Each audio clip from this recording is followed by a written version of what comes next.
Devamı hürmetli vatandaş.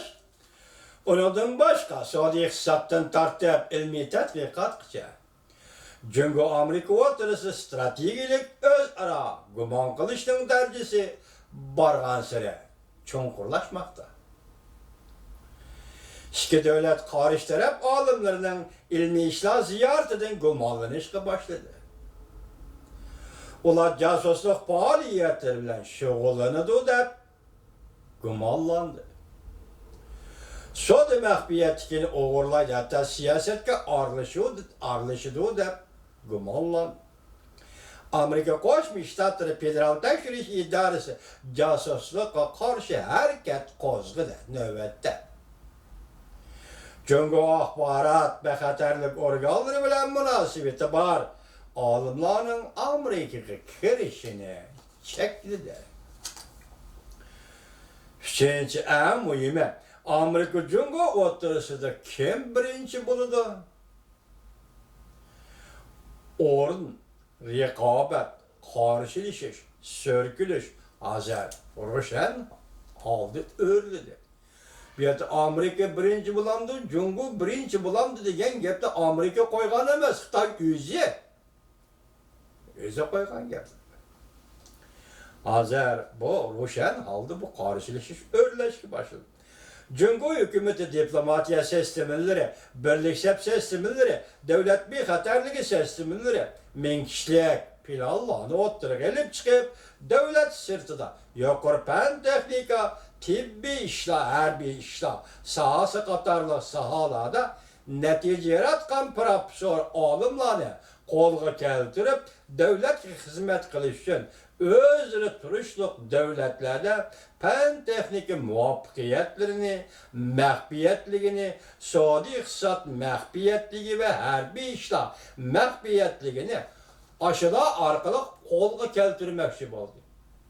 Balki aşılarning ko'chirib olishi, o'g'irlishi va boshqa yo'llar bilan qo'lga keltirishi orqali Cumhur hukumati Amerikaning yuqorgi maxfiyatlari, tibbiy ishlar maxfiyatligi, harbiy ishlar maxfiyatligi va savdo tijorat ishlari maxfiyatligini qo'lga keltirmoqchi bo'ldi.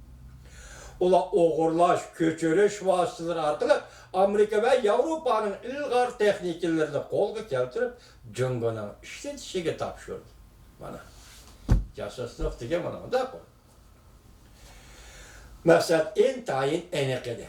Cumhurning mush yo'lda ishlarni qilayotganligidan iborat maqsad intayin aniq edi. Ya'ni tezlab bu texnikadan foydalanib tezlab Amerikadan o'tib ketish. Amerikadan o'tib ketish Cumhurlikning nazarida Amerikadan o'tib ketish Amerikaning o'rniga o'tib dunyoga hukmron bo'lish. Dunyoga hukmronlik qilish. Alashar. Hey Cumhurliklar, bir narsadan boshqa hamma narsa sizlarga yarashadi. Nima? Huquqmi yarashmaydi ekan sizlarga? Bunda ko'ranlik bilan cho'ngchilikmi hargiz yarashmaydi. Nimaga asoslanib siz Cumhurlik apandi butun dunyoga nimaga asoslanib hukmronlik qilmoqchi? Bu ikki xil hukmronlik bor. Biri qurol kuchiga tayinib hukmronlik qilish. Bu sizda yo'q. Ishonimizki bu sizda yo'q. Ikkinchi, axloq kuchiga va madaniyat kuchiga erishib asoslanib turib va shuni ustiga dastlab turib dunyoga hukmronlik qilish. Bu sizda yo'q, sizda yo'q. Axloq sizda yo'q.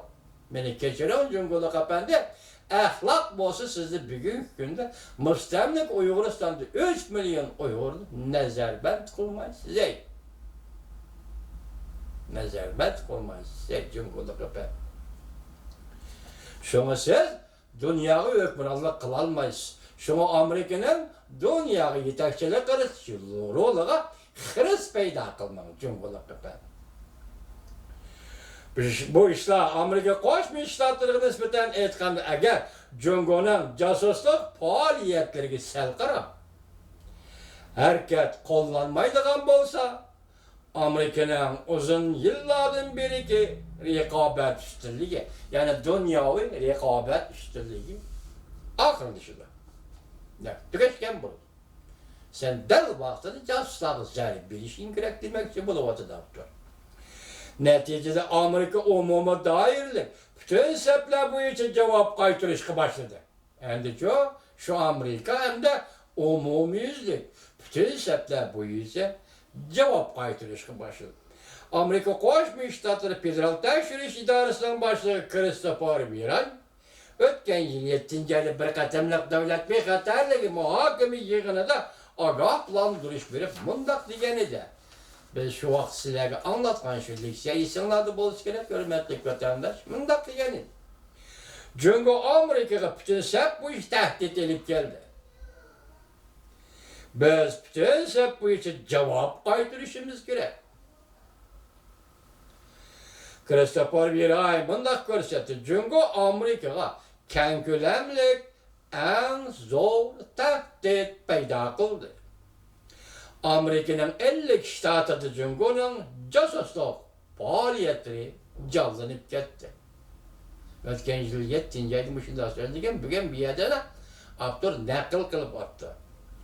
Amerika'nın yakından beri ilim sahası ve tatbikat aldığın sepleri de alakadar cüngoluk oğlumlara, pen tekniki hadımlara vize koyup bir işini red kıldı. Bu yukarı tedbirlerinin bir kısmıdır. Amerika'nın bu alımlara vize bir işini red kılışı bu fakat bütün sep boyunca cevap kaytırışının bir tarafıdır. Sonra iktisat, ilim pen işlerden başka Amerika'nın her bir işler sahası, yukarı pen tekniki sahası, ideolojiye formalar taraflarda okşaşla cevap kaytırış mı şekillenişki başladı. Hazır ne mi deydi? Amerika her bir işler sahası, yukarı pen tekniki sahası, ideolojiye formaları. Başında mühim taraflardan hazır, Cungo'ya cevap kaytırışkı başladı. Şundak değişki bolidi ki deydi aptır. Amerika Cungo umumi yüzlük karşılaşış devrige kirip geldi. Şundak deydi ki aptır. Hazır Amerika Cungo umumi yüzlük karşılaşış devrige kirip geldi. Leksiyelerimiz çıkıyor hürmetli vatandaş.